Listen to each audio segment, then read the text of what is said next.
Leona Dooley, and this is Ebony, Ivy, and Thyme in the kitchen, where we work hard, we love God and family, and we know that everything else is just gravy. Let me tell you, this week in the kitchen, we are preparing dishes that are going to be made so that you can get some ideas of some things that you would like to have during your holiday weeks. Yes, holiday. I know it's kind of early and you're thinking, oh, holiday? It's so early. But you know what? Now's the time to start putting the things on the shelf of your pantry and into your freezer so you already have them and ready to go. And it won't be such an issue when it's time for either Thanksgiving or Christmas because you're taken care of. Now, so today we are preparing a delicious pasta fagioli. And this is going to be my version, my take. I'll keep it as original as possible, but there may be a couple of things that I may throw in just because, you know, pasta fagioli really is about using up what you have in your refrigerator. And you know, as you can look around, you can tell that I am not in the kitchen that you've been looking at all summer. I am back in our 30-year-old house, and we've changed states in the work. So we're going to be here until spring. So I am ready to enjoy the kitchen, enjoy the days, enjoy the fall, and enjoy you and when you come into the kitchen. Tonight we've got some guests who's coming into the kitchen, so I'm looking forward to that.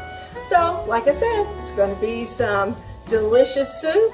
We're going to have some skillet cornbread, and I've got a surprise for you because at the end of this video I'm going to tell you about something that I'm going to give to you free.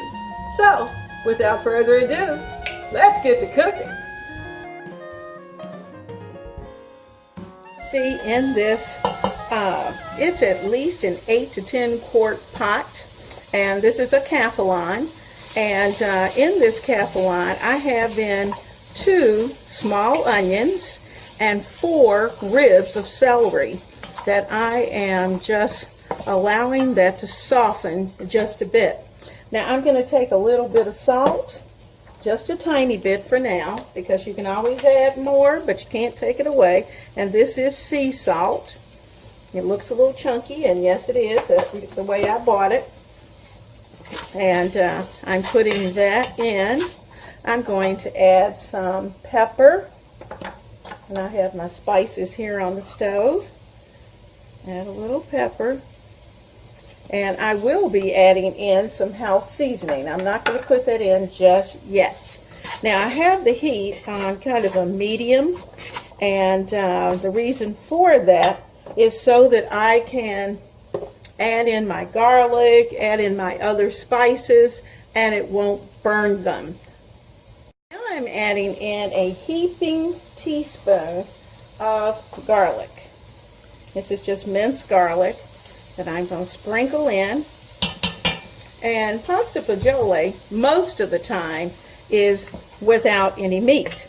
Now, of course, you may have it, and it may have some beef in it, it may have some other things, and but what I'm going to do tonight is that I'm going to make every effort to keep it meatless. Now, let me tell you why I'm on the meatless thing for the holidays, because there is just so much food at the holiday, and so much cooking that has to be done during the holiday. So because of that, we want to keep those dishes that we can meat-free so that our bodies have a chance to recoup from all the good stuff that we're going to have also during the holiday. So I think my vegetables in the pot are ready, and I am going to add in first, I'm telling you, I'm going to add a jar, 2 jars actually, of a delicious San Marzano marinara sauce. And you know, anytime you put marinara in, it has all the good stuff in it. And we need to put a little water in it. You want to fill it up with water. And once you fill it up with water, give it a little swoosh and pour that in. That's one. Let's do the second one. Add in the second one. Now this just gives us all of the tomatoey taste that we want. Now if you desire to add chunks of tomato or cubed tomatoes, you can certainly do that, and I may do that toward the end. But when you think of fagioli, fagioli means beans. So we are going to be adding beans to this mix. Now, so I have put in a jar each of the marinara sauce. I've also added in a jar each of the water. Now, I have soaking some beans, and I'm going to pour the juice off these beans and I'll put them in. These are cranberry beans. Okay, here's our cranberry beans. I left just a little bit of the juice because I didn't want just a tiny bit of that starch. That's the first bean. The second bean, I'm going to add a can of cannelli beans. That's just an Italian version of white beans. And of course, this did not open the way I wanted it to. So let's, there we go. Got one open. Now this one, I am not going to drain. When you buy these, buy organic. And, you know, it just gives you a really good bean. You know that there are some really delicious beans that are in there. They have been grown under good circumstances. So there's our two types of beans. And then for the benefit of the soup, sometimes you have to put in a pinch of sugar. Well, I'm not going to add sugar myself, but I'm going to add in about a cup of some vegetarian baked beans. Now, to keep from dirtying a measuring cup, I'm going to take the can that the cannelli beans are in, and I'm going to pour some of those beans into this can. So I have an equal amount. There we go. And you'll be amazed at the flavor. I use a few of these even in my chili, and no one ever knows, but they love the flavor. It gives a little molasses and has no meat. Okay, I don't know if you can tell, but this has started to thicken, and I have this on a low stove oven, a low setting. Okay, so I'm stirring. Now, you know, I'm looking at this, and we need some vegetables, so let's add the vegetables. Now, I'm going to get my spoon. I'm going to give this a taste because it hasn't really come to a bubble yet. But I really am thinking that I want some tomatoes. So I'm going to season it. I'm going to add tomatoes. And toward the end, I will also add some pasta. Because after all, this is pasta fagioli. Now, this is an Italian soup, so we need some Italian flavors.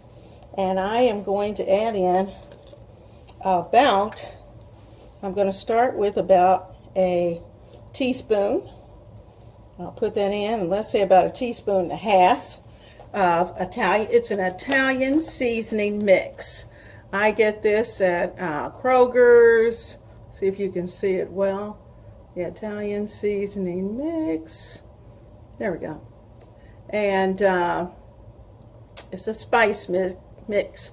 Italian spice mix by Son of Italy. And it's delicious.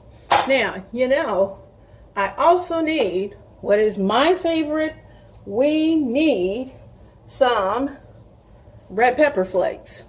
So I'm going to get those red pepper flakes and get those into the soup. So let's do that now. I have some here. I'm going to take the top off because I want to be able to do a little bit of my measuring. Woo, that's a little too much. Okay, that's about a half teaspoon. And remember, I told you, you'll never know. It's not hot. It just gives it flavor. It really does. That's not enough. I blend them so finely that you really can't taste the heat at all. You just know that it has a nice flavor. It just kind of takes the pepper to a little bit higher level, but nothing that should upset anyone's stomach. Now, let me get those tomatoes and get those added in. All right. Now, I just knew I had a couple of cans of tomatoes in my pantry.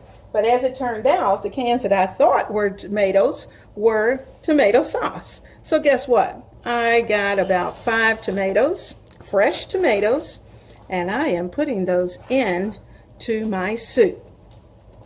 And it is going to add a level of freshness to our soup. Can you see that? All right, we are ready for just some mixed vegetables to go in this. And then I'm going to put the top on it. And I am going to let this simmer. Let's add the vegetables. Okay, I'm adding in 1 16-ounce bag of mixed vegetables. That's about a pound. Give that a stir. Now, I am not going to check for seasonings just yet. And when I do add seasonings, I'm going to be using our house seasoning. There we go. Oh, that looks so good. Now I'm thinking I may want to put a little more liquid in. And I have some vegetable broth. So I'm going to shake my vegetable broth up. And I'm going to add it to our soup.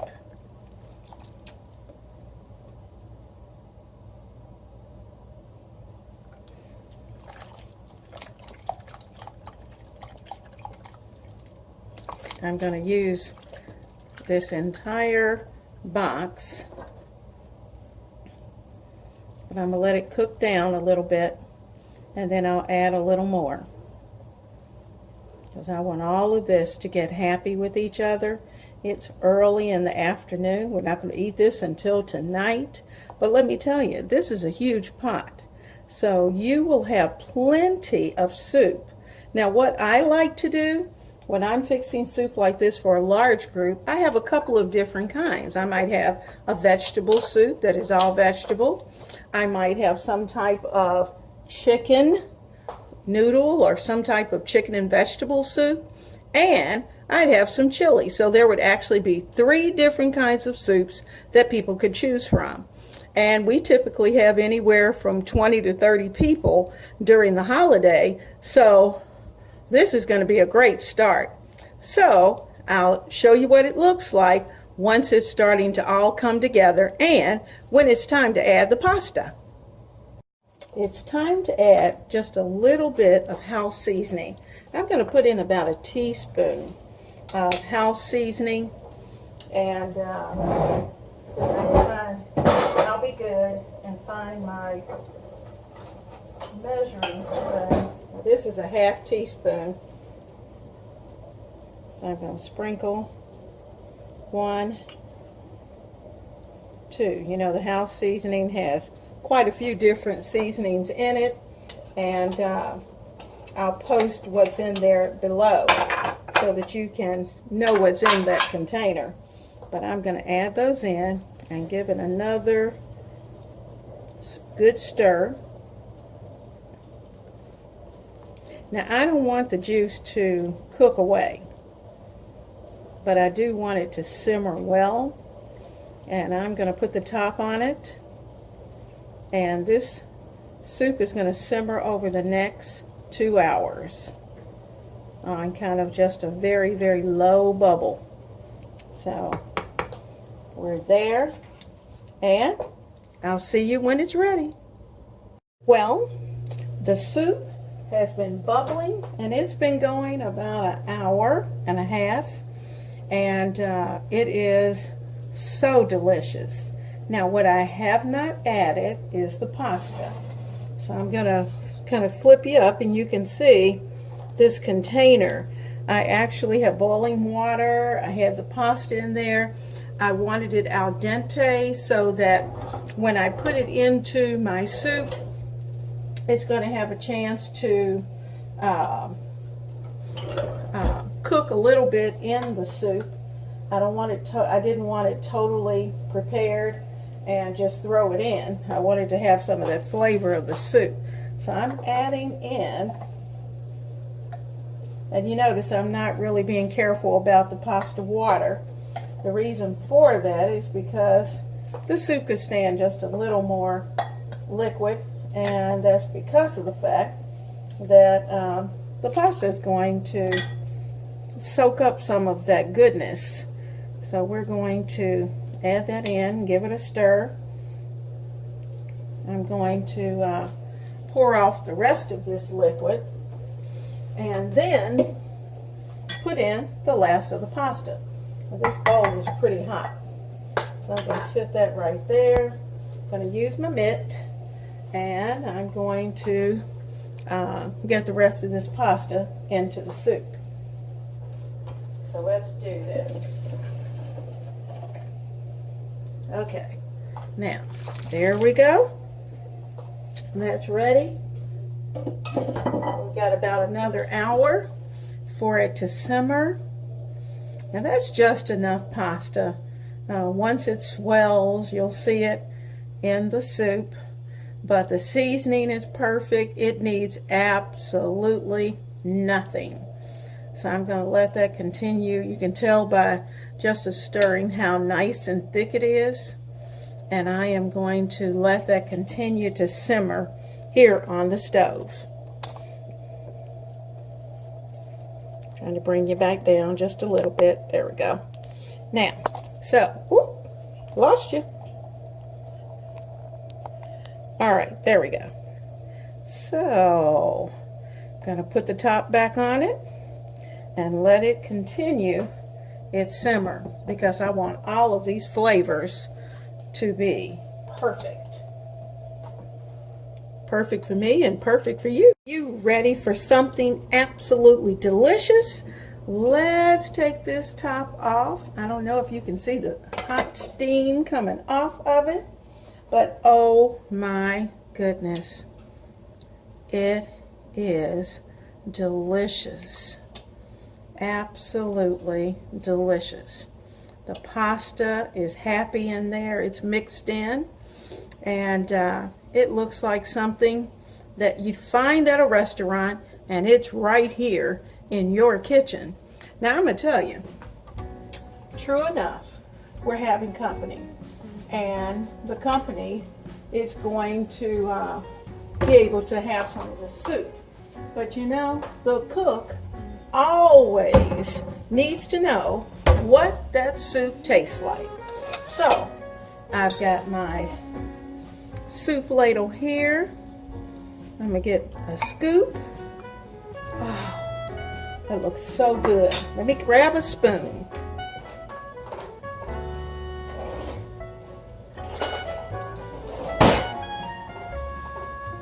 And I'll turn you around. All right, guys, I've got my soup here, and I am getting ready to taste this soup. Look at this. Look at the steam coming off.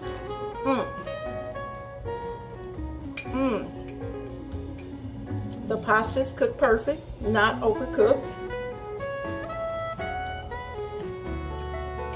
The celery still has a lot of integrity, but cook nonetheless. And the seasonings are perfect. Now, if someone wants, extra salt or pepper, they can do that. But I love it just the way it is. Woo, hot.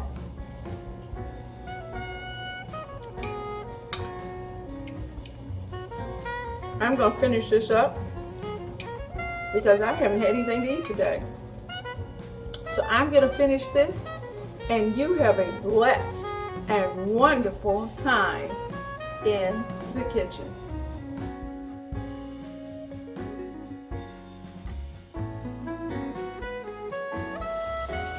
Guess what? I am putting together a playlist for Thanksgiving, and I'm calling it Thanksgiving 2019. But to be honest with you, it is a great playlist to use for either holiday. Now, I'm thinking that some of those dishes will work during the time that you have company, when you have additional people, when you want to provide meals fast and substantial so that you will have plenty of food so that everybody's ready to eat, and it's not going to keep you a long time in the kitchen. And even some of these things you can actually prepare in advance. So we're going to be working on that over the next few weeks and adding to that Thanksgiving playlist. So keep your eyes open because that playlist is going to be growing. So have a wonderful and blessed day.